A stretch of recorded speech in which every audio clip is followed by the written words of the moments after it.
तथागत भगवान गौतम बुद्ध, विश्वरत्न बोधिसत्व डॉक्टर बाबासाहेब आंबेडकर आणि बहुजनांच्या सर्व महापुरुषांना या ठिकाणी विनम्र अभिवादन करतो। आज या ठिकाणी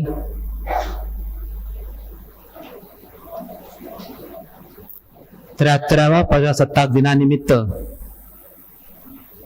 26 जानेवारी 2022 रोजी होणाऱ्या साहित्य संमेलनाचं जे नियोजित होतं ते आज 20 मार्च 2022 रोजी आपण संपन्न करीत आहोत। या साहित्य संमेलनाला उपस्थित असलेले संमेलनाचे उद्घाटक डॉक्टर अपराजित सर, या संमेलनाला उपस्थित असलेले आणि बॅरिस्टर जोगेंद्रनाथ मंडल विचारमंचावरती ज्यांनी आपल्या समोर ख्रिश्चन धर्म, जैन धर्म, हिंदू धर्म, मुस्लिम धर्म याच्या संदर्भामध्ये आपल्या संवादात विचार मांडले, त्या सर्व मान्यवर, या कार्यक्रमाला उपस्थित असलेले या भागातील विविध मान्यवर, सर्व उपस्थित बंधू आणि भगिनींनो, आपणाला 21व्या राष्ट्रीय साहित्य संमेलनाच्या निमित्ताने अध्यक्षीय नात्याने सर्वप्रथम सप्रेम जय भीम करतो। जय भीम। आज या ठिकाणी विविध धर्माची प्रार्थना स्थळांचे कायदे आणि त्यांचं महत्व हा विषय आहे। हा विषय तुमच्या समोर मांडण्यापूर्वी आणि विषयाला सुरुवात करण्यापूर्वी मी प्रथम या 21 वर्ष साहित्य संमेलन, त्याचे आयोजक याबद्दल 2 मिनिटं बोलण्याचा प्रयत्न करणार आहे। त्यानंतर या विषयाच्या संदर्भामध्ये मी फक्त कायद्याच्या संदर्भातच बोलणार आहे। प्रत्येक धर्माच्या प्रार्थना स्थळांचे कायदे आहेत। हिंदू धर्माच्या प्रार्थना स्थळांचे कायद्याचा मुद्दा मांडणार आहे, मुस्लिम धर्माच्या कायद्याचा मुद्दा मांडणार आहे। म्हणजे कुठल्याही धर्माविषयी बोलणार नाही किंवा त्या धर्माच्या तत्वज्ञानाविषयी बोलणार नाही, तर त्या धर्माची जी प्रार्थना स्थळं आहेत आणि त्या प्रार्थना स्थळासाठी या देशाच्या संविधानाच्या माध्यमातून संसदेने जे कायदे केलेले आहेत आणि जे कायदे प्रचलित आहेत ते काय काय कायदे आहेत, कोणाकोणासाठी आहेत आणि कोणाकोणासाठी नाहीत आणि कोणाकोणासाठी असले पाहिजेत, या संदर्भामध्ये हा विषय मी आपल्या समोर मांडण्याचा प्रयत्न करणार आहे। हा जो विषय आहे की विविध धर्माच्या प्रार्थना स्थळांचे कायदे आणि त्यांचं महत्व, फक्त धर्माचे पूजा स्थळ आहेत, प्रार्थना स्थळ आहेत, त्यांचे कायदे काय काय आहेत आणि त्याचं महत्व काय आहे हेच मी सांगण्याचा प्रयत्न तुम्हाला करणार आहे। धर्म काय आहे, त्या धर्माचं तत्वज्ञान काय आहे किंवा त्या धर्माची वस्तुस्थिती काय आहे याच्याशी आपण स्पर्श करणार नाही, ही आपली मर्यादा आहे। दुसरी मर्यादा आहे की धर्माच्या बाबतीत ज्या काही विवादित गोष्टी असतील किंवा या धर्माच्या कायद्याच्या संदर्भामध्ये ज्या काही विवादित गोष्टी असतील त्या विवादित गोष्टी मांडण्याचा हा विषय अजिबात नाही। तर गेल्या स्वातंत्र्यानंतर किंवा स्वातंत्र्याच्या पूर्वीपासून जे कायदे प्रार्थना स्थळांच्या संदर्भामध्ये आहेत त्याची फॅक्च्युअल परिस्थिती म्हणजे वस्तुस्थिती तुमच्या समोर मांडायची आहे। आता ही वस्तुस्थिती का मांडायची आहे हा पुन्हा प्रश्न आहे, की हा विषय तुम्ही का निवडला हा पुन्हा प्रश्न आहे। आणि त्या प्रश्नांचं उत्तर असं आहे की मी स्वतः गेली 35 ते 40 वर्षे बुद्धिस्ट कोड ऑफ कंडक्ट या विषयावरती काम करतो, बौद्धांचे पर्सनल लॉ झाला पाहिजे याच्यावरती काम करतो आणि या निमित्ताने बौद्धांची आचारसंहिता या विषयावर काम करत असताना मी स्वतः महाराष्ट्र सरकारला आणि भारत सरकारला की बौद्धांचा विवाह आणि वारसा हक्क कायद्याचा ड्राफ्ट सादर केला, त्यानंतर केला आणि त्याच्यावरती आम्ही सातत्याने चळवळ करत आहे। त्यानंतर आम्ही बुद्धिस्ट कोड ऑफ कंडक्ट या विषयावर काम करत असताना बौद्धांची आचारसंहिता आणि बुद्धिस्ट कोड ऑफ कंडक्टच्या अंतर्गत या देशामध्ये सर्व धर्मांच्या प्रार्थना स्थळांचे कायदे आहेत, परंतु बौद्धांचं प्रार्थना स्थळ बुद्ध विहार आहे। या बुद्ध विहाराचा मात्र या देशामध्ये आज एक कसल्याही प्रकारचा कायदा नाही, म्हणून बुद्ध विहारांच्या व्यवस्थापनाचा सुद्धा कायदा झाला पाहिजे या विषयावरती गेली 35 वर्ष आम्ही कार्य करत असताना त्याचाही ड्राफ्ट बनवून महाराष्ट्र सरकारला आम्ही सादर केला। काणेकरांना हे सर्व विषय त्यांच्या समोर आम्ही मांडले की या धर्माचे हे कायदे आहेत, या धर्माचे हे कायदे आहेत, या धर्माचे हे कायदे आहेत, महाराष्ट्र सरकारच्या समोर मांडले, ते भारत सरकारच्या समोर मांडले आणि त्यांना तयार केलं आणि महाराष्ट्र सरकारने हा विषय आमचा मान्य केला की जर सर्व धर्मांच्या प्रार्थनास्थळांच्या व्यवस्थापनाचे कायदे असतील तर मग तुमच्या सुद्धा धर्माचं असण्याला विरोध करण्याचा काहीही प्रश्नच नाही. हा विषय ज्यावेळेस आम्ही सरकारच्या समोर मांडत होतो त्यावेळेस कानेकर सरांनी म्हटलं की हा विषय आमच्या हा संविधानाचाच भाग आहे, त्यामुळे हा विषय जनतेसमोर सुद्धा आला पाहिजे. त्या माध्यमातून या विषयाचं प्रयोजन हे 26 जानेवारीच्या माध्यमातून केलेलं आहे. तर मी तुमच्या समोर या विषयाची जे कोणते मुद्दे मांडणार आहे ते थोडक्यात सांगतो. मी प्रथम तुमच्या समोर हिंदू धर्माच्या प्रार्थनास्थळांशी असणारे कायदे आणि त्याच्या पाठीमागचा बॅकग्राऊंड मांडणार. त्यानंतर मुस्लिम धर्माचे ज्या प्रार्थनास्थळासाठी जे कायदे आहेत ते सांगेन. त्यानंतर ख्रिश्चन धर्माचं, जैन धर्माचं, पारशी धर्माचं आणि यहुदी आणि शेवटी बौद्ध धर्माच्या प्रार्थनास्थळांच्या कायद्याची वस्तुस्थिती काय आहे थोडक्यात मांडणार आहे, कारण बरीचशी पार्श्वभूमी माझ्या अगोदरच्या वक्त्यांनी या ठिकाणी मांडलेली आहे. प्रथम मी तुमच्या समोर जो मुद्दा ठेवणार आहे की या देशामध्ये कायद्याची प्रक्रिया 4 प्रकारे झालेली आहे. म्हणजे या देशामध्ये कायदे करायला सुरुवात कधी झाली तर ब्रिटिश कालखंडामध्ये या देशामध्ये कायदे करायला सुरुवात झाली. ब्रिटिशांच्या कालखंडापासून आजपर्यंत कायदे करण्याचे 4 प्रकार आहेत. 1861 सालापासून कायदे करायला सुरुवात झाली. इम्पिरियल लेजिस्लेटिव्ह काउन्सिल याच्या माध्यमातून 1861 सालापासून 1947 सालापर्यंत ब्रिटिशांच्या माध्यमातून एक कायदे झाले. आपण म्हटलं की 1861 चा कायदा, 1892 चा कायदा, 1909 चा कायदा, 1918 चा कायदा, जे ब्रिटिशांनी जे कायदे केले हे कायदे सगळे इम्पिरियल लेजिस्लेटिव्ह काउन्सिल म्हणजे ब्रिटिशांच्या माध्यमातून हे कायदे झालेले आहेत. फक्त एवढेच कायदे झालेत का ब्रिटिशांच्या माध्यमातून अनेक प्रकारचे कायदे झाले. सतीचा कायदा असेल, विविध धर्माचे कायदे असतील, अनेक प्रकारचे कायदे 1947 सालापर्यंत या देशामध्ये ब्रिटिशांच्या माध्यमातून झाला. हा कायद्याच्या राज्यातला एक प्रकार. दुसरा जो प्रकार आहे तो 1947 सालापासून 1989 सालापर्यंत 1947 ते 49 या 2 वर्षाच्या कालखंडामध्ये भारतीय संविधान सभेच्या माध्यमातून काही कायद्यांची निर्मिती करण्यात आली. तिसरा जो आहे तो म्हणजे असे पार्लमेंट होते, हंगामी पार्लमेंट होतं, प्रोव्हिजनल असेंब्ली होती. संविधान बनल्यानंतर आणि 1952 इलेक्शन होईपर्यंत जे मंत्रिमंडळ होतं किंवा जी असेंब्ली होती त्या असेंब्लीच्या माध्यमातून ही 1949 ते 1952 या कालखंडामध्ये कायदे झाले. आणि 1952 पहिलं या देशातली निवडणूक झाल्यानंतर 1952 सालापासून 2022 सालापर्यंत या देशामध्ये कायदे झालेले आहेत. अशा पद्धतीने जवळजवळ ब्रिटिशांच्या कालखंडामध्ये 86 वर्ष आणि त्यानंतर आपल्या स्वातंत्र्याच्या कालखंडामध्ये 106 वर्षाच्या कालखंडामध्ये या 4 पद्धतीने या देशामध्ये सामाजिक, सांस्कृतिक, धार्मिक, शैक्षणिक किंवा विविध प्रकारचे कायदे या देशामध्ये झालेले आहेत. ब्रिटिशांच्या कालखंडातील सगळेच्या सगळे कायदे स्वातंत्र्याच्या कालखंडानंतर संपले का तर असं नाही. ब्रिटिशांच्या कालखंडामध्ये काही बनवलेले कायदे ही स्वातंत्र्याच्या नंतर भारतीय संविधान सभेने आणि डॉक्टर बाबासाहेब आंबेडकरांनी सुद्धा मान्य करून त्याला पुढे चालू ठेवण्यासाठी सुद्धा मान्यता दिलेली आहे. त्यामुळे ब्रिटिश कालखंडातला आपण बघितलं इंडियन पिनल कोड आजही चालू आहेत. अनेक धर्माचे जे विविध कायदे आहेत त्याला आजही मान्यता भारतीय संविधानाच्या माध्यमातून या देशामध्ये दिलेली आहे. त्यामुळे अशा प्रकारे अशा 4 प्रकारे जे विविध प्रकारचे कायदे बनवले, आपण मात्र आज कुठल्याही कायद्यावर न बोलता फक्त या देशामधली ज्या धर्माची प्रार्थनास्थळ आहेत त्यांच्या कायद्याबद्दलच बोलणार आहोत. ही आपली मर्यादा आहे. आता हिंदू धर्माची जी प्रार्थनास्थळ आहेत त्यांच्या संदर्भामध्ये जे कायदे आहेत त्याचे स्पष्टीकरण करत असताना मी सर्वप्रथम म्हणेन की चॅरिटेबल ट्रस्ट ही संकल्पना या देशामध्ये 1882 ला ब्रिटिशांच्या माध्यमातून सुरू झाली. चॅरिटेबल आणि ट्रस्ट म्हणजे धर्मादायी न्यास. धर्मादाय म्हणजे परोपकारी.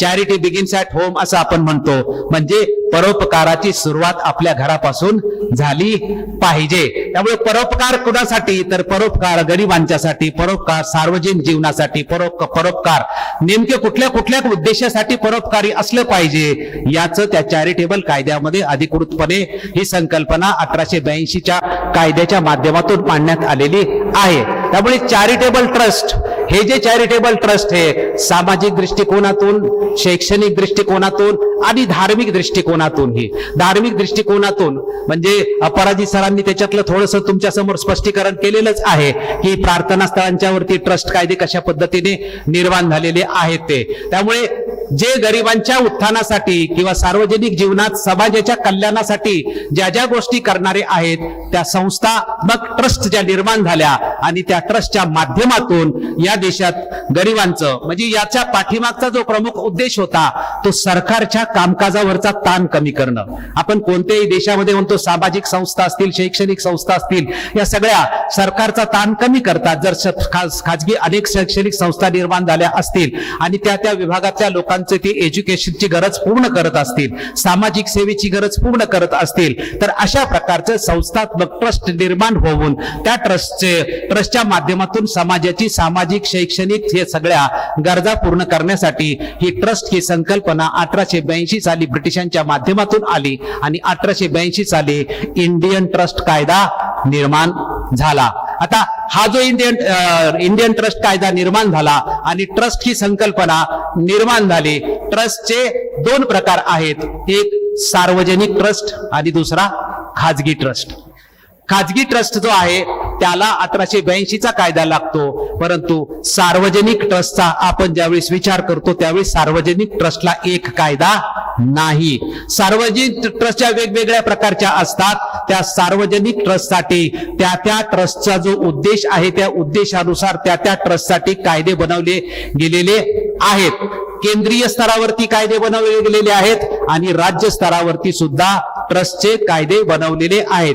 केंद्रीय स्तरावरती हिंदू रिलिजियस अँड एंडॉमेंट्स अशा या नावाने किंवा पब्लिक ट्रस्ट या नावाने कायदे बनवलेले आहेत. उदाहरणार्थ महाराष्ट्रामध्ये गुजरात आणि महाराष्ट्र एक होता त्यावेळेस बॉम्बे पब्लिक ट्रस्ट ऍक्ट 1950 असा कायदा बनलेला आहे. गुजरात आणि महाराष्ट्र वेगळा झाल्यानंतर आपण त्याला महाराष्ट्र सार्वजनिक विश्वस्त अधिनियम असं त्याचं नाव दिलेलं आहे. या बॉम्बे पब्लिक ट्रस्ट नंतर महाराष्ट्र पब्लिक ट्रस्ट अशा पद्धतीनं नियोजन नाव म्हणजे नावाचं परिवर्तन करण्यात आलेलं आहे. ही जी सार्वजनिक ट्रस्ट महाराष्ट्रामध्ये जी सुरुवात प्रत्येक राज्यामध्ये आहे, जसं महाराष्ट्र पब्लिक ट्रस्ट ऍक्ट आहे तसाच प्रत्येक राज्याचा स्वतंत्र पब्लिक ट्रस्ट ऍक्ट आहे आणि त्या त्या ठिकाणचे ट्रस्ट जे आहेत ते राज्यस्तरीय ट्रस्ट त्या त्या ठिकाणी ते राज्य अधिकृतपणे त्याची अंमलबजावणी किंवा नियंत्रण करतात. याचं नियंत्रण कशा पद्धतीने होतं तर महाराष्ट्रामध्ये धर्मदाय आयुक्त 1952 साली धर्मदाय आयुक्त हे संघटन स्थापन झालं. त्याचं हेड ऑफिस महाराष्ट्रामध्ये मुंबईच्या वरळी या ठिकाणी आहे आणि सर्व ट्रस्टचं रजिस्ट्रेशन या धर्मदाय आयुक्तांच्याकडे करायचं असतं. तर या ट्रस्टच्या माध्यमातून धर्माचे जे पूजा स्थळ किंवा प्रार्थना स्थळ आहेत यांच्या कायदे सुद्धा या ठिकाणीच रजिस्टर केले जातात आणि धर्मदाय आयुक्तांच्या माध्यमातून त्याचं सुपरविजन, त्याचं निरीक्षण किंवा त्याचं नियंत्रण हे पूर्णपणे अधिकृतपणे केलं जातं. याच्या व्यतिरिक्त जसं सरांनी सांगितलं की प्रत्येक राज्यामध्ये जी देवस्थानं आहेत या देवस्थानाचे सुद्धा अधिकृतपणे कायदे केलेले आहेत ट्रस्टच्या माध्यमातून. जसं महाराष्ट्रामध्ये शिर्डी देवस्थान आहे तर शिर्डी देवस्थान कायदा स्वतंत्र केलेला आहे. पंढरपूरचा कायदा स्वतंत्र केलेला आहे.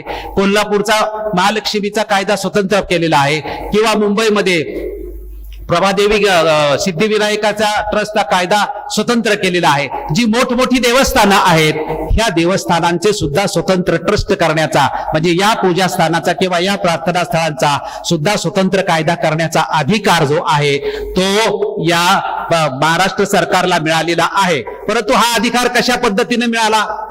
काही लोकांचा असा सुरुवातीला ग्रह होऊ शकतो की संविधानाचं आणि याचा संबंध काय किंवा संविधानाचं आणि याचं नातं काय.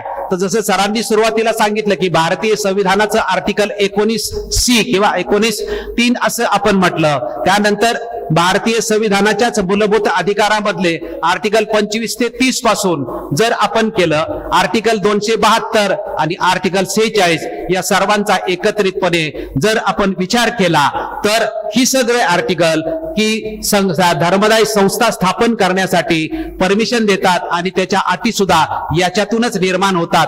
जसं मोहम्मद सरांनी सांगितलं की या देशामध्ये कुठलाही कायदा असेल तर त्याची जन्मदात्री ही संविधानच असते आणि कायद्याच्या राज्यामध्ये कुठलाही कायदा झाला तरी तो संविधानाच्या आर्टिकलवरती अवलंबून असतो, किंबहुना संविधानाच्या अनुच्छेदातूनच त्याचा जन्म झालेला असतो. संविधानाच्या अनुच्छेदाशिवाय या देशाला कुठलाही कायदा करता येत नाही. या देशाने संसदेने केलेला कायदा असो किंवा या देशातल्या कुठल्याही संस्थेनी, कॉर्पोरेशननी किंवा साध्या संघटनेने केलेला नियम असो, तो नियम संविधानाच्या 395 अनुच्छेदाच्या सुसंगतच असला पाहिजे. त्याच्या विरोधात करण्याचा कुणालाही अधिकार नाही. त्यामुळे हे कायद्याचं राज्य आहे. 395 आर्टिकलच्या माध्यमातून या देशात त्या आर्टिकलवर आधारित तुम्हाला काहीही कायदे करता येतील. तुम्हाला धर्माच्या ऍक्टिव्हिटी करा, सामाजिक ऍक्टिव्हिटी करा, तुमचं जीवन पद्धती तुम्हाला जशा पद्धतीने जगायची तशा पद्धतीने जगा.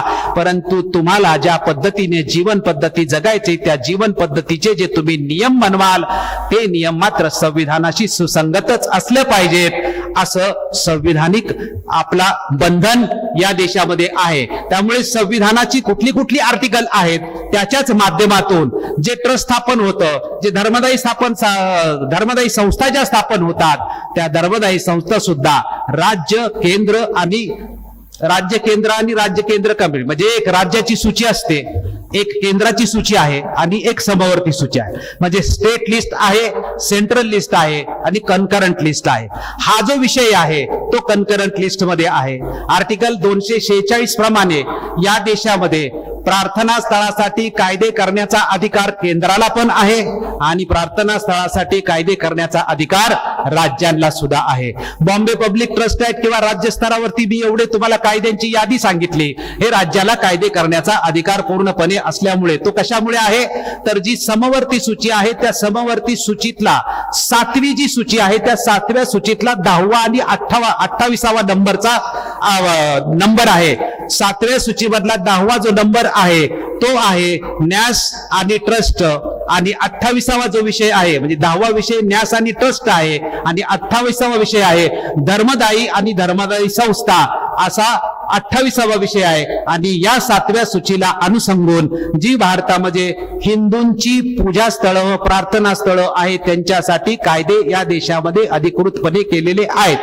या ट्रस्टच्या कायद्यांच्या बरोबरच या कायद्यांचं महत्व काय आहे तर धर्मदायी संस्थांच्या माध्यमातून किंवा विविध प्रार्थना स्थळांसाठी जे कायदे केलेले असतात या कायद्याला अजून अनुषंगून कुठले कायदे असतात, इन्कम टॅक्सचा कायदा याला जोडला जातो.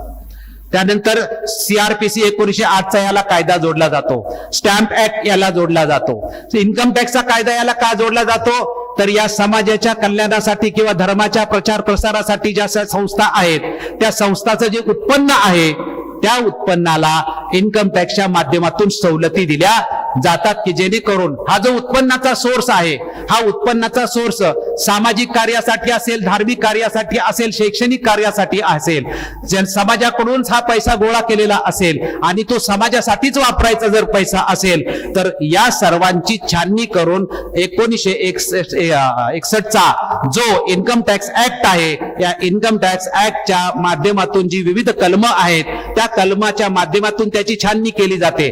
आपल्याला कुठल्याही संस्थेचं विशेषतः ATGचं सर्टिफिकेटचा आपण जास्त विचार करतो.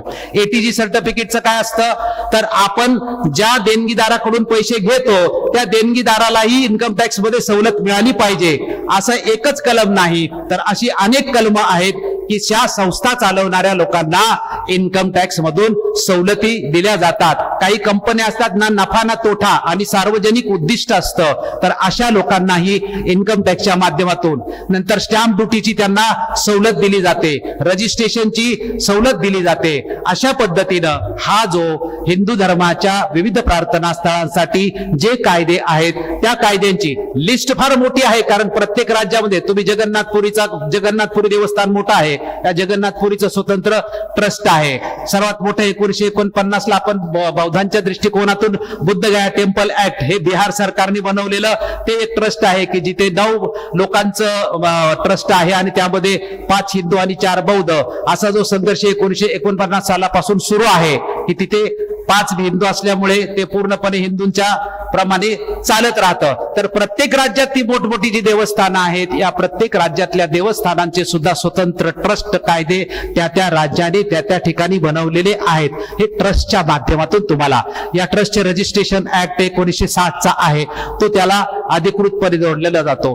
प्रत्येक राज्यामध्ये हिंदू पब्लिक रिलिजियस एंडॉमेंट किंवा पब्लिक ट्रस्ट ऍक्टने प्रत्येक राज्यातल्या हिंदूंच्या कायद्याच्या संदर्भामध्ये थोडक्यामध्ये मी तुम्हाला सांगितलं की हिंदूसाठी ट्रस्टचा कशा पद्धतीने म्हणजे कायदे रजिस्टर केले जातात. यानंतर मुस्लिमांच्या संदर्भामध्ये मुस्लिम समाजासाठी वक्फ, सरांनी वक्फच्या संदर्भामध्ये थोडक्यात माहिती सांगितलेली आहे. मुस्लिम समाजासाठी कायद्याचा स्रोत कुराण आहे.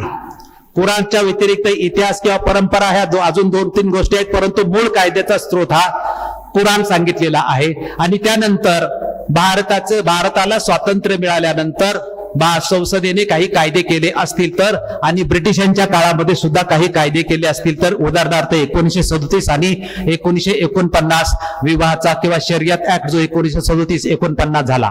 आपण फक्त पूजास्थान किंवा धर्माच्या उपयोगितेचा जो कायदा या देशामध्ये आहे तो वक्फ कायदा आहे. वक्फ कायदा सरांनी त्याचं स्पष्टीकरण केलंय, मी थोडक्यात याचं स्पष्टीकरण. वक्फ ही संकल्पना मुसलमान समाजामध्ये अतिशय महत्वाची आणि पवित्र संकल्पना आहे. जशी हिंदूमध्ये ट्रस्ट ही संकल्पना आहे, तशीच मुस्लिमामध्ये वक्फ ही संकल्पना आहे. जशा हिंदू मधल्या ट्रस्टचे उद्दिष्ट आहेत, तशाच पद्धतीने मुस्लिम समाजामधल्या वक्फचं उद्दिष्ट आहेत. ह्या दोन्ही संकल्पना जर तुम्ही त्याचा अभ्यास केला तरी दोन्ही संकल्पना सारख्याच आहेत, परंतु त्यामध्ये प्रायमरी जो फरक आहे तो फरक म्हणजे हिंदू समाजामध्ये जो ट्रस्ट बनवला जातो त्याची जी प्रॉपर्टी ट्रस्टची असते त्याची मालकी, आणि मुस्लिम समाजामध्ये जे वक्फ बनवला जातो त्याची मालकी, यामध्ये फरक आहे. मुस्लिम समाजामध्ये एकदा का तुम्ही वक्फसाठी तुमची प्रॉपर्टी दिली की त्याच्यावरचा ज्या दिवशी दिली त्या दिवशी तुमचा हक्क संपलेला असतो आणि त्याच्यावरती परमेश्वराचा हक्क असतो, कुठल्याही माणसाचा हक्क चालत नाही. जसं सरांनी सांगितलं की सच्चर कमिटीमध्ये जमीन किती आहे, मुस्लिमांची जमीन किती आहे, का आहे तर ज्या मुस्लिम व्यक्तीने त्याची प्रॉपर्टी वक्फला दिली त्याचा अधिकार अधिकृतपणे संपला आणि त्या प्रॉपर्टीचा मालक जो असतो तो परमेश्वर असतो. त्याच्यावर फक्त मॅनेजर मुतावल्ली म्हणून त्याची अपॉइंटमेंट केली जाते, परंतु त्याची मालकी कुठल्याही व्यक्तीला नसते. आणि हे जे ट्रस्ट टाईप जे वक्फ स्थापन केले जातात याच्यातून मिळणाऱ्या उत्पन्नाचा उपयोग कशासाठी केला जातो तर याच्यातून मिळणाऱ्या उत्पन्नाचा जो उपयोग आहे तो सार्वजनिक उद्देश जसे हिंदू मधल्या ट्रस्टचा उपयोग केला जातो तशाच पद्धतीने मशिदीसाठी असेल, दर्ग्यासाठी असेल, इमामबागसाठी असेल, दवाखाने असतील, रुग्णालये असतील, शाळा असतील, मुस्लिम समाजातील गरीब लोकांच्या उद्धारासाठी असेल. त्यामुळे हिंदू मधल्या ट्रस्टचा ज्या पद्धतीने सार्वजनिक कल्याणासाठी वापर केला जातो तसाच वक्फ या संकल्पनेचा सुद्धा अधिकृतपणे वापर केला जातो. परंतु प्रायमरी फरक आहे की वक्फची एकदा का तयार झालं की त्याच्यावरल्या मुस्लिम समाजातल्या कुठल्याही व्यक्तीचा अधिकार राहत नाही. ती परमेश्वराची संपत्ती असते, ती कायमस्वरूपी कुठल्याही व्यक्तीचा कधीही तिच्याशी संबंध येत नाही. ही जी ट्रस्ट संकल्पना जशी हिंदूमध्ये ब्रिटिशांच्या माध्यमातून 1882 साली आली, तशी वक्फ ही संकल्पना मुस्लिम समाजामध्ये कधी आली तर ही वक्फ ही संकल्पना मुस्लिम समाजामध्ये प्रॉफिट मोहम्मदांच्या माध्यमातून आलेली आहे. प्रॉफिट मोहम्मदांनी ही संकल्पना मांडलेली आहे सुरुवातीला आणि सार्वजनिक कल्याणासाठी मांडलेली आहे. परंतु सुरुवातीला ही संकल्पना मांडल्यानंतर त्याला नंतरच्या काळात नियमबद्ध करण्यात आलेलं आहे. हे नियमबद्ध करताना 1894 सालामध्ये यामध्ये डिस्प्यूट झालेलं आढळतं. म्हणजे खाजगी ट्रस्ट आणि सार्वजनिक ट्रस्ट असे जे दोन प्रकार आहेत, म्हणजे एका माणसाने प्रॉपर्टी दिल्यानंतर खाजगी ट्रस्ट ही बनवायचा आणि सार्वजनिक ट्रस्ट बनवायचा. परंतु वक्फची जी संकल्पना आहे की प्रॉपर्टी दिल्यानंतर ती परमेश्वराची मालकी असते, त्यामुळे खाजगी ट्रस्ट बनवता येणार नाही. कारण खाजगी ट्रस्ट बनवल्यानंतर ज्या कुटुंबाच्या नावाने ती ट्रस्ट बनवली जाईल सुप्रीम कोर्टामध्ये किंवा ब्रिटिशांच्या कोर्टामध्ये सुद्धा असा निकाल देण्यात आला की त्या कुटुंबाचा वारसदार किंवा त्या कुटुंबाचा वंश जोपर्यंत संपत नाही तोपर्यंत ती संपत्ती त्या कुटुंबाची राहील. त्यामुळे हे अधिकृतपणे ट्रस्टचा नियम योग्य होऊ शकत नाही. त्यामुळे 1894 साली जे डिस्प्यूट निर्माण झालं ब्रिटिशांना याच्यावरती नियमावली आणि 1894 साली वक्फच्या संदर्भामध्ये कायदा करण्यात आला.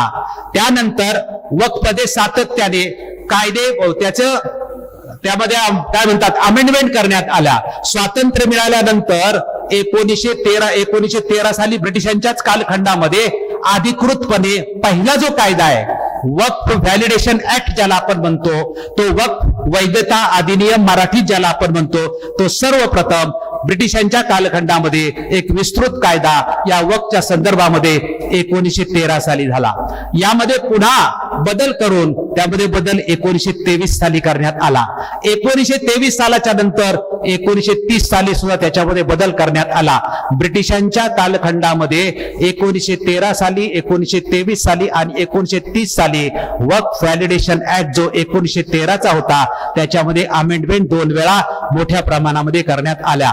परंतु तरीही मुस्लिम समाजामध्ये याच्या संदर्भामध्ये सॅटिस्फॅक्शन झालं नाही का काही ना काही समस्या राहिल्यात.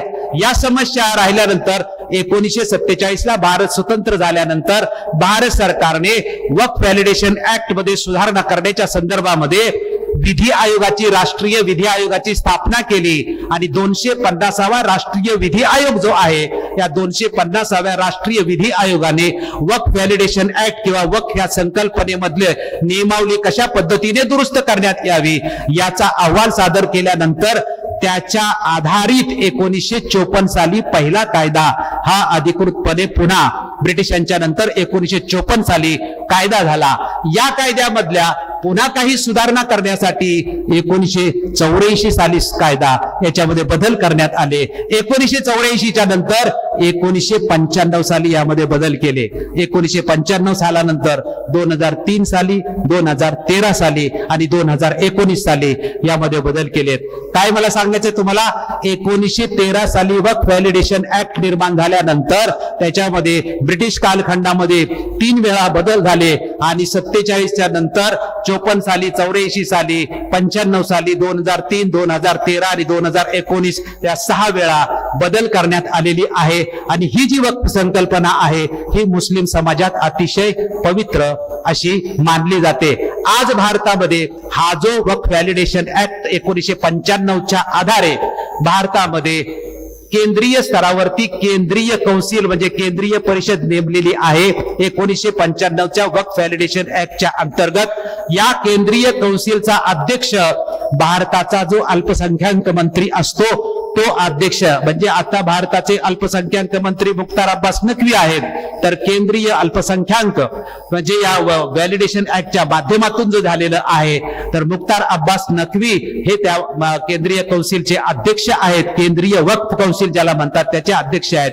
आणि प्रत्येक राज्याला स्वतंत्रपणे वक्फ अधिनियम बनवायचा अधिकार आहे. त्याप्रमाणे 1995 साली महाराष्ट्र सरकारने सुद्धा वक्फ व्हॅलिडेशन ऍक्ट महाराष्ट्राचा तयार केलेला आहे. त्यामध्ये 2004 साली अमेंडमेंट झालेली आहे. आणि राज्याचं जे वक्फ मंडळ असतं या वक्फ मंडळाचा जो अध्यक्ष असतो तो त्या राज्याचा जो मायनॉरिटीचा जो मंत्री असतो, कॅबिनेट मिनिस्टर असतो, तो अधिकारी असतो.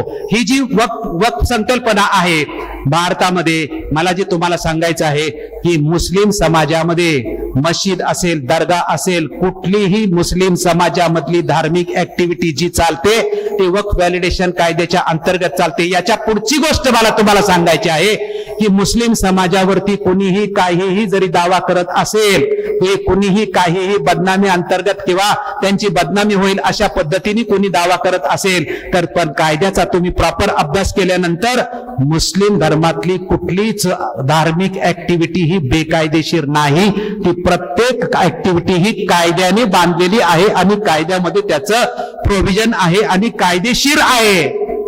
या देशामध्ये जर बेकायदेशीर असतं तर त्यांना करू देतील का? ही साधी गोष्ट आहे. त्यामुळे हे जे वक्फ व्हॅलिडेशन ऍक्ट आहेत याचा प्रॉपर आपण अभ्यास केल्यानंतर आपल्या लक्षात येतं की इमाम असेल, दर्गा असेल, मशीद असेल, ज्या मुस्लिमांची जी प्रार्थना स्थळं, पूजा स्थळं आहेत, किंवा मुस्लिमांचे दवाखाने असतील, मदरसे असतील, वक्फच्या माध्यमातून जी प्रॉपर्टी त्यांच्याकडे असते त्याच्यातून जे उत्पन्न येतं त्या उत्पन्नातून या सर्व ऍक्टिव्हिटी अधिकृतपणे केल्या जातात. त्यामुळे याचा मी तुमच्या पुढे एवढाच मुद्दा ठेवला की मुस्लिम समाजाच्या पूजा स्थळाचे किंवा प्रार्थना स्थळासंबंधी जे कायदे आहेत ते मुख्यतः वक्फ व्हॅलिडेशन ऍक्टच्या माध्यमातून आपण याचं स्पष्टीकरण तुमच्या समोर केलेलं आहे.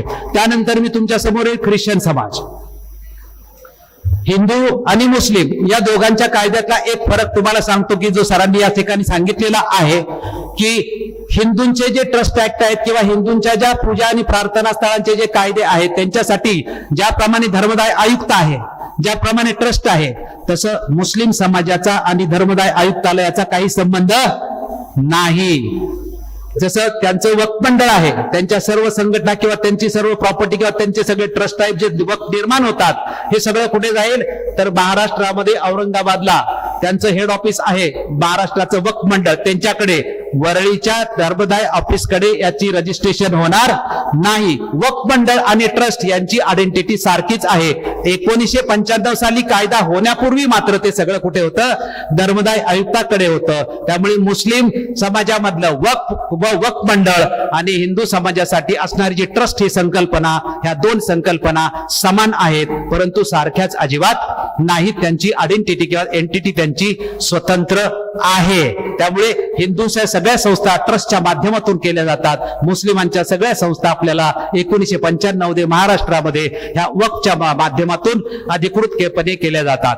ख्रिश्चनांचा जो चर्चचा कायदा आहे, इंडियन चर्च ऍक्ट 1927 चा आहे. हा कायदा कसा निर्माण झाला? या देशामध्ये ब्रिटिशांचं राज्य आल्यानंतर ब्रिटिशांचं राज्य कसं आलं, व्यापारीकर्ते आले किंवा कसे झाले या सांगण्यापेक्षा इथं चर्चेस निर्माण झाले. ब्रिटिशांनी या देशामध्ये जे काही चर्चेस निर्माण केले होते त्या सर्व चर्चेची मालकी 1927 सालापर्यंत ब्रिटिश चर्चकडे होते, म्हणजे ब्रिटिश क्राऊन कडे होते.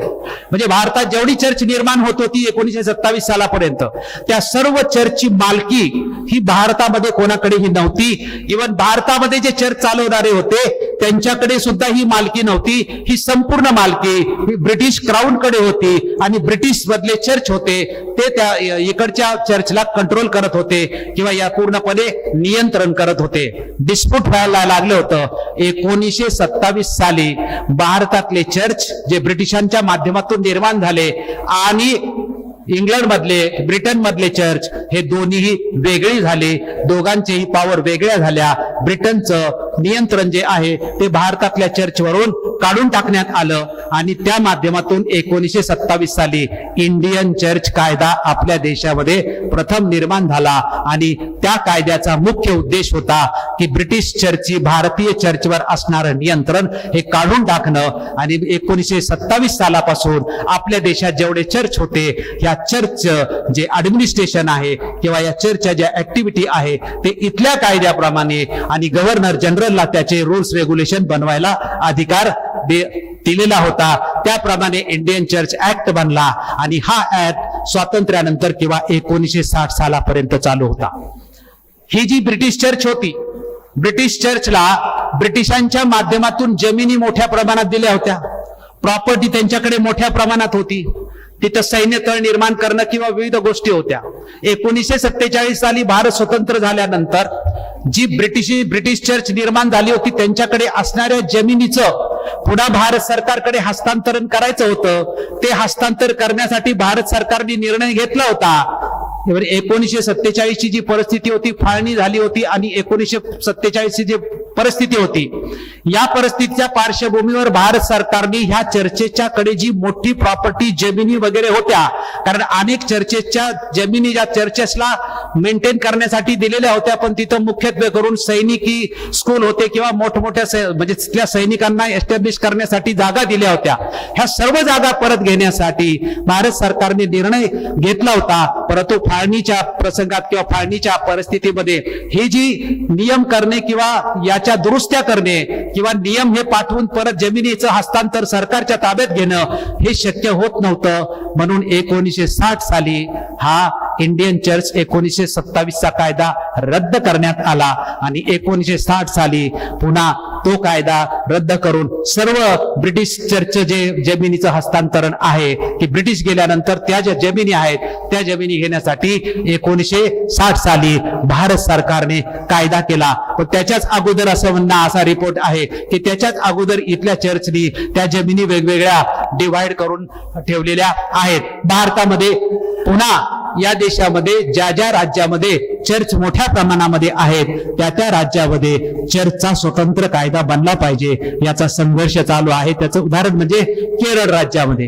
केरळ राज्यामध्ये आपण न्यायमूर्ती कृष्णा अय्यर यांचं नाव ऐकलेलं आहे. केरळ राज्यामध्ये ख्रिश्चनांच्या चर्चचा स्वतंत्र कायदा झाला पाहिजे याचा जो ड्राफ्ट होता तो न्यायमूर्ती कृष्णा अय्यरने बनवला होता आणि आजही त्या ठिकाणी संघर्ष चालू आहे. त्यामुळे चर्चच्या संदर्भामध्ये जे कायदे आहेत ते भारतामध्ये एवढेच आहेत, याच्यापेक्षा जास्त कायदे याच्यापेक्षा नाहीत. त्यानंतर पारशी धर्माच्यासाठी मी तुमच्याकडे पारशी धर्मासाठी जे कायदे आहेत तर पारशी धर्माच्या कायद्याचा आपण म्हटलं तर 1936 सालचा Parsi public registration trust act आहे. पारशांच्यासाठी ट्रस्ट ऍक्ट हा स्वतंत्र आहे. जसं आपण तुम्हाला हिंदूसाठी सांगितलं, मुसलमानांच्यासाठी सांगितलं, ख्रिश्चनांचं सांगितलं, तशाच प्रमाणे पारशांचा सुद्धा पारशी पब्लिक ट्रस्ट ऍक्ट स्वतंत्र आहे.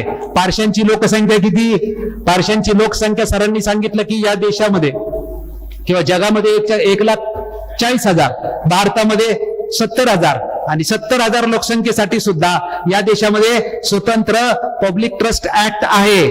पारशांचा विवाह आणि घटस्फोट कायदा सुद्धा स्वतंत्र आहे. 1865 साली पहिला विवाह आणि घटस्फोट कायदा पारशांसाठी झाला. 1936 साली पारशी समाजासाठी रजिस्ट्रेशन ऍक्ट हा पारशांसाठी स्वतंत्र करण्यात आला. त्यानंतर त्याच्यामध्ये सातत्याने अमेंडमेंट करून अधिकृतपणे पारशी समाजाचं कायदेशीर ओळख ही स्वतंत्रपणे करण्यात आलेली आहे. त्यामुळे लोकसंख्या किती आहे यापेक्षा त्याही समाजाला या देशामध्ये कायदेशीर रेकग्निशन किंवा कायदेशीर मान्यता देण्यात आलेली आहे. हिंदूसाठी स्वतंत्र कायदा आहे, मुस्लिमांच्यासाठी स्वतंत्र कायदा आहे, ख्रिश्चनांच्यासाठी स्वतंत्र कायदा आहे, पारशांच्यासाठी स्वतंत्र कायदा आहे. आता शिखांच्यासाठी तुम्ही बघितलं पाहिजे. शिखांच्यासाठी सुद्धा मी फक्त प्रार्थनास्थळांच्या कायद्यांच्या संदर्भामध्येच मुद्दा मांडेन. शिखांच्या संदर्भामध्ये शिखांचं प्रार्थनास्थळ आहे गुरुद्वारा. गुरुद्वाराचा संघर्ष कसा झाला सरांनी, अपराजित सरांनी थोडक्यामध्ये तुमच्या समोर मांडलेला आहे आणि पार्श्वभूमी अतिशय चांगल्या पद्धतीने मांडलेली आहे.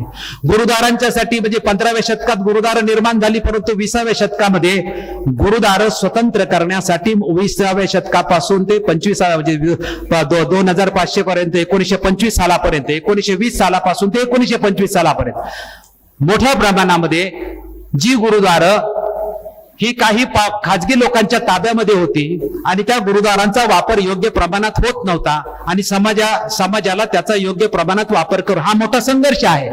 हा संघर्ष 5 वर्ष झाल्यानंतर जी हरियाणा, पंजाब, चंदीगड किंवा मोठ्या प्रमाणामध्ये जी गुरुद्वारा होती ही संपूर्ण गुरुद्वारा ब्रिटिशांच्या संगनमताने काही खाजगी लोक आपल्या मालकीची करून बसली होती. यासाठी 5 वर्ष मोठा संघर्ष अकालींनी केला किंवा central league institute, central league संघ अशा स्थापन करून 5 वर्ष मोठ्या प्रमाणामध्ये संघर्ष केल्यानंतर 1925 साली गुरुद्वारा प्रबंधन कायदा 1925 झाला आणि शिरोमणी गुरुद्वारा प्रबंधन समिती या माध्यमातून गुरुद्वाराचं संपूर्ण समन्वय करण्याचा या कायद्याच्या माध्यमातून अधिकार मिळालेला आहे. जसं पराजित सरांनी सांगितलं की शिखांच्या कुठल्याही गुरुद्वाराला ट्रस्टकडे रजिस्ट्रेशन करावं लागत नाही, कारण त्यांचा हा अधिकृतपणे राष्ट्रीय स्तराचा कायदा आहे. पार्लमेंटमध्ये त्याची अमेंडमेंट करावी लागते.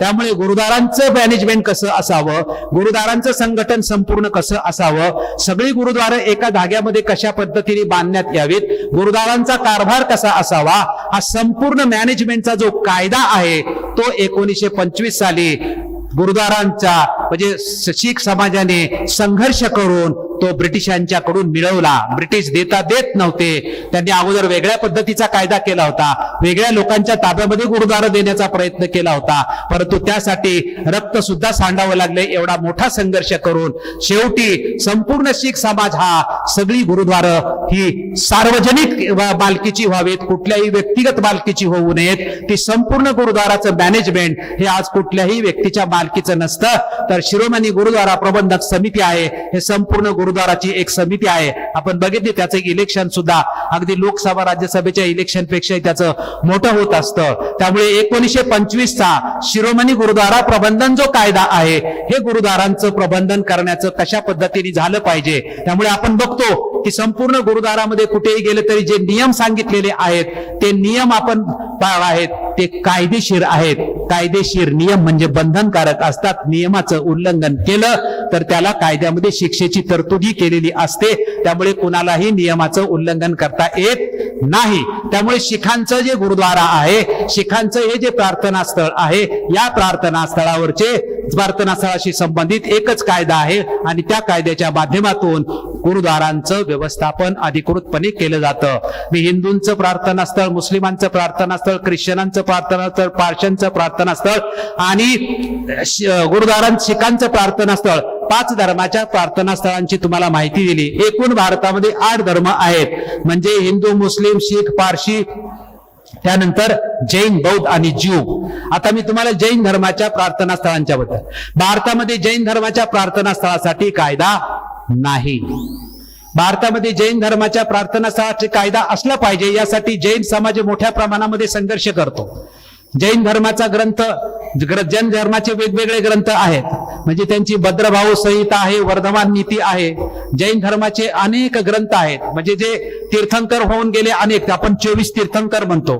हे जे 24 तीर्थंकर होऊन गेलेले आहेत, या 24 तीर्थंकरांनी जी प्रवचन केलेली आहेत आणि त्या प्रवचनावर आधारित अनेक प्रकारचे ग्रंथ आहेत. जैनांचा एकमुखी एक असा ग्रंथ नाही. जैन समाजाला एक ग्रंथ नाही. आणि हा एकच, म्हणजे जसा मुसलमानांचा कुराण शरीफ हा ग्रंथ आहे, किंवा हिंदूंचा एक ग्रंथ आहे, किंवा मुस्लिमांचा एक ग्रंथ आहे, ख्रिश्चनांचा बायबल हा एक ग्रंथ आहे, तशा पद्धतीने जैन समाजाला एक ग्रंथ नाही. ब्रिटिश कालखंडामध्ये ज्यावेळेस कायदे बनवण्याची पाळी आली किंवा कायदे बनवत होते, विवाहाचे कायदे, घटस्फोटाचे कायदे, म्हणजे पर्सनल लॉचे कायदे बनवत होते, त्यावेळेस आणि हे धार्मिक इतर वेगवेगळे कायदे बनवत होते. ते कायदे बनवत असताना मुस्लिमांचे स्वतंत्र कायदे कुराणावर आधारित बनले, ख्रिश्चनांचे कायदे विवाहाचे घटस्फोटाचे स्वतंत्र बनले. 1872चा घटस्फोटाचा कायदा, 1869चा मॅरेज कायदा ख्रिश्चनांच्यासाठी, 1937चा मुस्लिमांचा शरीयत ऍक्ट आणि 1939चा घटस्फोटाचा कायदा बनला. जैनांची ज्यावेळेस पाळी आली आणि जैनांनी स्वतंत्र कायदा मागितला, त्यावेळेच्या ब्रिटिश न्यायालयाच्या न्यायाधीशांनी निर्णय दिला की जोपर्यंत त्यांची एकच अशी रूढी आणि परंपरा आम्हाला ते सिद्ध करून देत नाहीत, कारण त्यावेळेचे जे जैन समाजाचे जे साधू संन्यासी होते, यांचे एकमत त्या कालखंडामध्ये झाले नाही. त्यांचे आपले ओरिजिनल ग्रंथ आहेत, त्याच्याशी ब्रिटिशांची चर्चा झाली नाही. नंतर मोठ्या प्रमाणात प्रयत्न करण्यात आले, परंतु ब्रिटिश न्यायालयाने सांगितलं की जोपर्यंत जैन समाज आपली एक रूढी आणि परंपरा आहे, याच्यावर एकमत नाही आणि ते आम्हाला सिद्ध करून देत नाही, तोपर्यंत जैनांना हिंदूंच्या कायद्यामध्ये समाविष्ट व्हावं लागेल.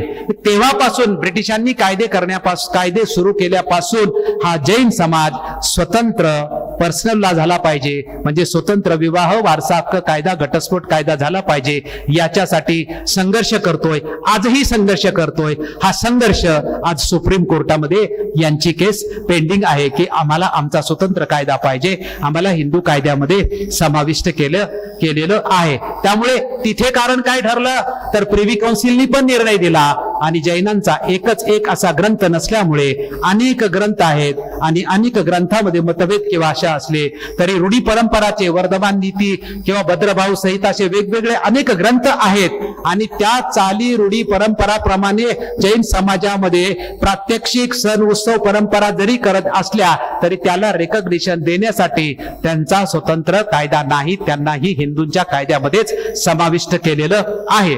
त्यामुळे जैन मंदिरामध्ये चालणाऱ्या ज्या त्यांचे पूजास्थान आहे, तिथे चालणाऱ्या ज्या काही धार्मिक किंवा ऍक्टिव्हिटी आहेत, त्यांना सुद्धा हिंदूंच्या कायद्याच्या अंतर्गत आहे मान्यता दिली जाते.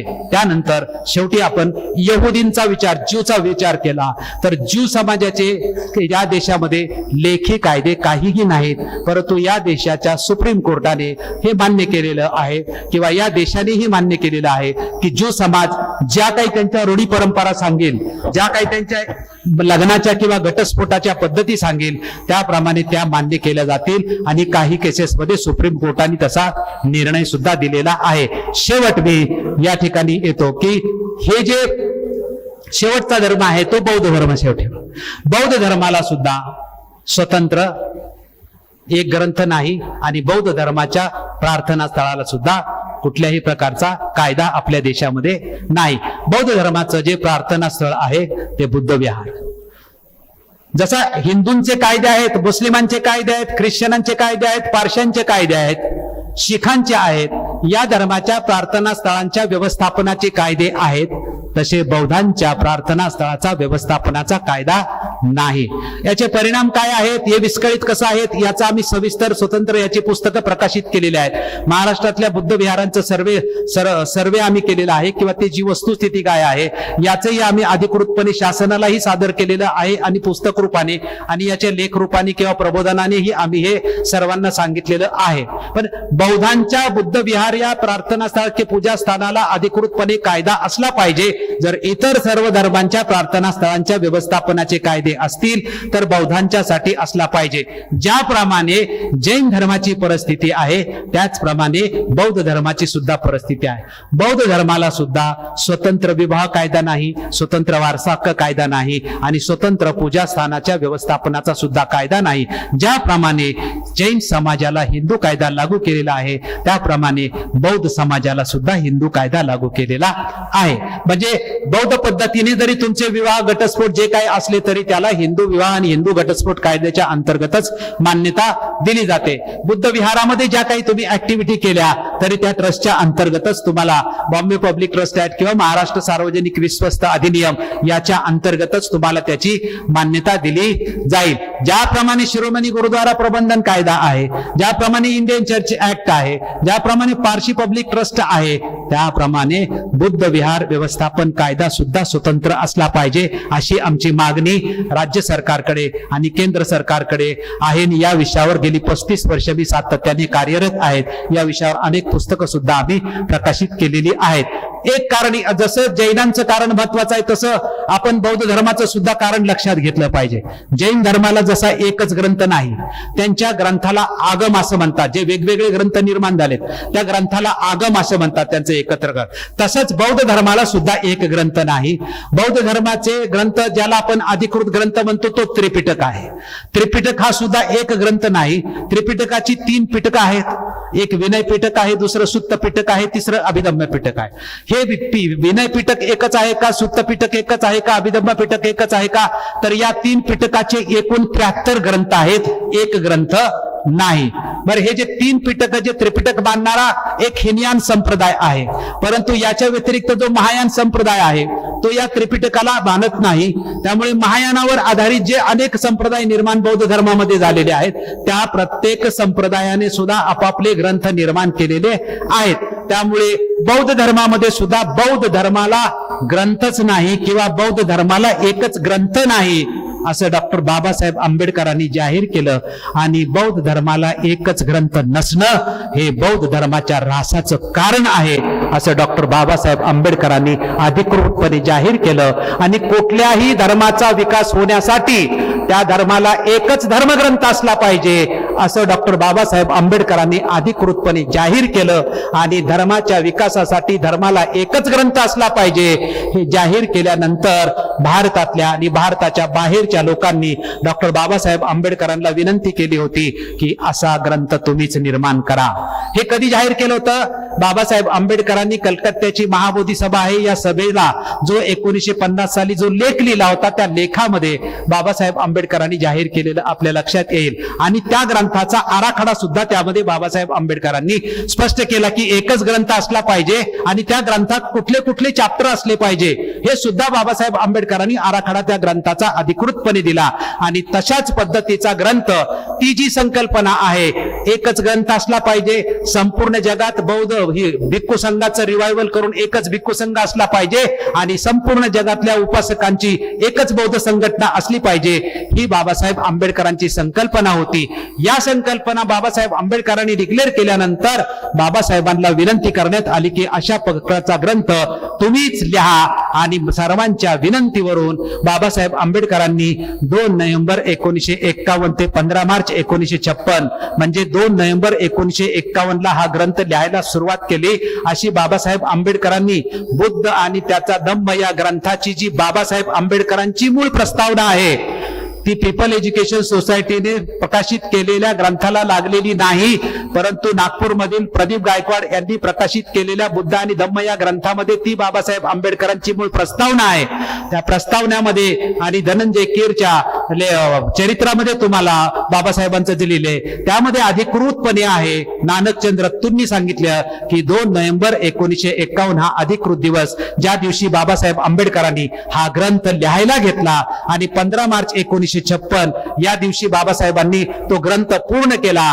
15 मार्च 1956 जी बाबासाहेब आंबेडकरांनी या ग्रंथाला लिहिलेली प्रस्तावना आहे त्या प्रस्तावनेवरली ती तारीख आहे. ती प्रस्तावना अधिकृतपणे बाबासाहेबांचं हस्तलिखित पीपल एज्युकेशन सोसायटीकडे आहे आणि ती प्रस्तावना सुरुवातीला दिल्लीच्या भगवान दास यांनी प्रकाशित केली. त्यानंतर नागपूरमधून ही बाबासाहेब आंबेडकरांची मूळ बुद्ध आणि त्याचा धम्म या ग्रंथाची प्रस्तावना प्रकाशित झालेली आहे. त्यामुळे मुद्दा असा होता की बाबासाहेब आंबेडकरांचा सिद्धांत होता की धर्माचा प्रचार आणि प्रसार करण्यासाठी प्रत्येक धर्मासाठी एकच ग्रंथ असला पाहिजे. हा जो बाबासाहेब आंबेडकरांनी बुद्ध आणि त्याचा धम्म जो ग्रंथ निर्माण केला तो ग्रंथ फक्त महाराष्ट्रातल्या किंवा विशिष्ट अशा बौद्ध समुदायासाठी नव्हता, तर संपूर्ण जगातल्या बुद्धिझमचं रिवायवल करण्याच्या उद्देशाने डॉक्टर बाबासाहेब आंबेडकरांनी हा ग्रंथ लिहिला होता. म्हणून बाबासाहेब आंबेडकरांचा सिद्धांत आहे की प्रत्येक धर्माला एकच ग्रंथ असला पाहिजे. या सिद्धांताप्रमाणे हा अधिकृत ग्रंथ आहे.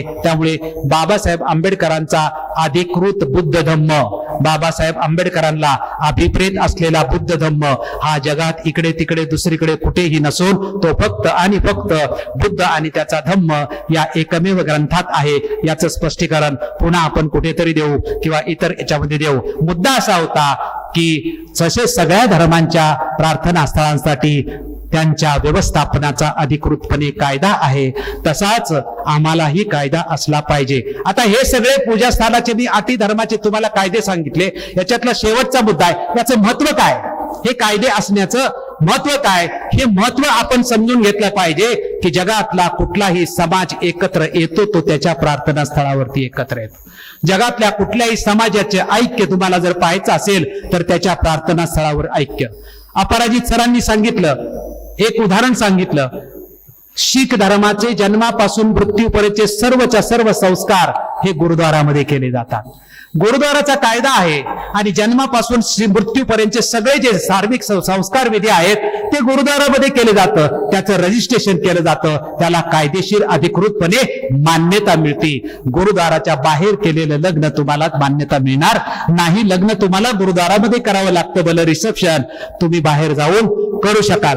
जन्मापासून मृत्यूपर्यंत तुमचे संस्कार विधी जर तुम्ही गुरुद्वारामध्येच केलं तर शिस्त जन्मापासून मृत्यूपर्यंत त्या समाजाला लागते आणि त्याचे सर्वच्या सर्व कार्यक्रम हे कुठे होतात, गुरुद्वारामध्ये होतात. ही शिस्त त्याला लागते आणि त्या सगळ्या गोष्टींना कायदेशीरत्व प्राप्त होतं. 1925च्या कायद्याने शिखांना त्यांची कायदेशीर आयडेंटिटी मिळवून दिलेली आहे. शिखांना त्यांची कायदेशीर ओळख मिळवून दिलेली आहे. त्यामुळे आपण म्हटलं ना की अमुक माणसाला जोडे पुसायला लावले, ते हे सेवा केली, त्यांना ही पनिशमेंट दिली. स्वतःच्या मनाने कोणीही पनिशमेंट नाही. त्या कायद्यामध्ये जे काही सांगितलं असेल त्या कायद्याप्रमाणे गुरुद्वार चालतात, कुठल्याही संघटनेप्रमाणे नाही किंवा कुठल्याही राजकीय दृष्टिकोनातून अनेक त्यांचे मतभेद असतील, परंतु गुरुद्वाराच्या दृष्टिकोनातून कुठेही मतभेद आपल्याला आढळले का? गुरुद्वारा हा कायद्याने चालतो. गुरुद्वारा हा कुठल्याही संघटनेने किंवा ग्रुपच्या माध्यमातून चालता. तीच गोष्ट चर्चची आहे. चर्चमध्ये तुम्ही जावा, सेम पद्धती आहे. चर्चमध्ये सगळे चर्चमध्येच विवाह ख्रिश्चन समाजाला कंपल्सरी करावा लागतो. चर्चच्या बाहेर केलेल्या विवाहाला कायदेशीर मान्यता मिळते का? चर्चमध्ये विवाहाचं रजिस्ट्रेशन होतं. गुरुद्वारा आणि चर्चच्या माध्यमातून जे विवाह लावले जातील तिथल्या गुरूंच्या माध्यमातून किंवा चर्चनी जो व्यक्ती अपॉइंट केलाय त्याच्या माध्यमातून जे लावले जाईल ते सगळेच्या सगळे रजिस्ट्रेशन अधिकृतपणे काय होईल? सरकारकडे जाईल. आणि गुरुद्वारा विवाहाचं रजिस्ट्रेशन असेल, जन्म मृत्यूचं रजिस्ट्रेशन असेल, विवाहाचं रजिस्ट्रेशन असेल, जे विविध जन्मापासून मृत्यूपर्यंतचे संस्कार केले असतील, हे तिथे झाल्यामुळे त्या समाजाच्या सर्व ऍक्टिव्हिटी एकत्रित कोणालाही समाजापासून फुटून जायला मिळत नाही. समाजाचं ऐक्य आपल्याला त्या ठिकाणी असल्यानं आढळून येतं. त्यामुळे ही जी प्रार्थना स्थळं आहेत, या प्रार्थना स्थळातून जे फायदे आहेत, या फायद्याचा आपण विचार केला तर आपल्या असं लक्षात येतं की जगात कुठल्याही समाजाचं ऐक्य तुम्हाला साधायचं असेल तर त्या समाजाचं केंद्र असतं, ते त्या समाजाचं प्रार्थना स्थळ असतं आणि ते पवित्र असतं. जगामध्ये समाजापेक्षा सर्वश्रेष्ठ कोणी नाही, समाजाच्या ऐक्यापेक्षा सर्वश्रेष्ठ कोणी नाही. बाबासाहेब आंबेडकरांनी जे सांगितलं होतं की प्रथम धम्मक्रांती झाली पाहिजे, आणि धम्मक्रांती बाबासाहेब आंबेडकरांचा जो अनिहिलेशन ऑफ कास्ट आहे, या अनिहिलेशन ऑफ कास्ट मध्ये 24वा मुद्दा बघा. बाबासाहेब आंबेडकरांनी सिद्धांत सांगितलेला आहे. ज्या बाबासाहेब आंबेडकरांच्या 1936च्या जाती निर्मूलन भाषणाचं सगळेजण एन्करेजमेंट करतात, त्या सगळ्यांना तो एन्करेज आहे, छोटासाच ग्रंथ आहे, परंतु त्यामध्ये सुद्धा मुद्दा सांगितला आहे की जगात प्रथम धर्मक्रांती झाली पाहिजे, आणि धर्म आणि सामाजिक क्रांतीतून इतर ज्या तुमच्या क्रांत्या आहेत, त्या आर्थिक क्रांती असेल, राजकीय क्रांती, ह्या क्रांत्या त्याच्यातून आपोआप घडून येतात. पण प्रथम काय झाली पाहिजे? धर्मक्रांती झाली पाहिजे. कारण धर्मक्रांतीतूनच तुमच्या समाजाचं ऐक्य होऊ शकतं. धर्माच्या व्यतिरिक्त इतर कुठेही समाज एकत्र येऊ शकत नाही. त्यामुळे बाबासाहेब आंबेडकरांचा हा सिद्धांत आहे की प्रथम धार्मिक आणि सामाजिक क्रांती झाली, प्रथम धार्मिक आणि सामाजिक क्रांती होऊ शकते ही फक्त आणि फक्त त्याच्या प्रार्थना स्थळावरच होऊ शकते, इतरत्र कुठे नाही. जगातला कुठलाही समाज हा सर्व आपले जोडे बाहेर ठेवून एकत्र फक्त त्याच्या प्रार्थना स्थळावर येतो. बौद्ध धर्मामध्ये सुद्धा सर्व महाराष्ट्रामध्ये, आम्ही महाराष्ट्रापुरतं म्हणतो की बाबासाहेब आंबेडकरांचा संपूर्ण अनुयायी आहे. तो असेल सामाजिक, राजकीय किंवा इतर कुठल्याही क्षेत्रात विस्कळीत, पण धार्मिक क्षेत्रात तो विस्कळीत असला नाही पाहिजे. आज तो धार्मिक क्षेत्रात विस्कळीत आहे कारण तो त्याच्या केंद्रावर नाही. केंद्रावर म्हणजे बुद्ध विहार केंद्रित समाज निर्माण झाला पाहिजे. बुद्ध विहारात संपूर्ण समाज एकत्र आला पाहिजे आणि बुद्ध विहारातून संपूर्ण समाजाचं नियंत्रण झालं पाहिजे. ते नियंत्रण करायचं असेल तर बुद्ध विहाराची नियमावली तयार झाली पाहिजे. आणि हे जे मी तुम्हाला सर्व सांगतोय बाबासाहेब आंबेडकरांच्या योजनेच्या माध्यमातून सांगतोय, त्याचे पुस्तिका सुद्धा आपण प्रकाशित केलेले आहे. आज मी विषयांतर करू इच्छित नाही. इथं विषय आहे की जसं इतर धर्माच्या प्रार्थना स्थळासाठी कायदे असले आहेत, तसंच आमच्याही धर्माच्या प्रार्थना स्थळासाठी कायदे असणं आवश्यक आहे. त्यामुळे आज जो विषय होता की विविध धर्माच्या प्रार्थना स्थळांचे कायदे आणि त्याचे महत्व, हा दिसायला छोटा होता, कदाचित तो संविधानाशी याचा संबंध काय असं पण लोकांना वाटू शकतं. पण या देशात प्रत्येक गोष्ट ही संविधानाशी संबंधितच असते, कारण संविधानाच्या विरोधात या देशात कोणाला सामाजिक, धार्मिक, आर्थिक, सांस्कृतिक किंवा कुठल्याही ऍक्टिव्हिटी कायद्याच्या राज्यात कायद्याशिवाय करता येत नाही. आणि कायदा हा संविधानाशी सुसंगत आणि संविधानाने परमिटेड, विधिमंडळाने तरी कायदा करावा लागतो, नाहीतर संसदेने तरी कायदा करावा लागतो. मग त्या धार्मिक ऍक्टिव्हिटी असो, सामाजिक ऍक्टिव्हिटी, भारतामध्ये सर्व धर्मांच्या प्रार्थना स्थळासाठी शेकडो कायदे आहेत. त्यामुळे कायद्यानेच इथल्या धार्मिक सगळ्या ऍक्टिव्हिटी चालतात. त्यामुळे सगळ्या धर्मांच्या प्रार्थना स्थळासाठी कायदे असतील तर भारतामध्ये बौद्धांच्या प्रार्थना स्थळासाठी सुद्धा कायदा असला पाहिजे. हा थोडक्यात विषय मी तुमच्या समोर मांडला. तुम्ही शांततेने ऐकून घेतला. मला अनेक वेळा, माझी जवळजवळ 6वी वेळ आहे साहित्य संमेलनाला या ठिकाणी येण्याची, आपण सर्वांनी शांत चित्ताने ऐकून घेतलं आणि मला या विषयाचं प्रबोधन करण्यासाठी इथं कानेकर सरांनी आणि त्यांच्या विद्यार्थी संघाने बोलवलं, त्याबद्दल त्यांचं धन्यवाद करतो, आभार मानतो. आपणा सर्वांना या ठिकाणी सप्रेम जय भीम, नमो बुद्धाय करतो. जय भीम, जय बुद्ध, जय भारत.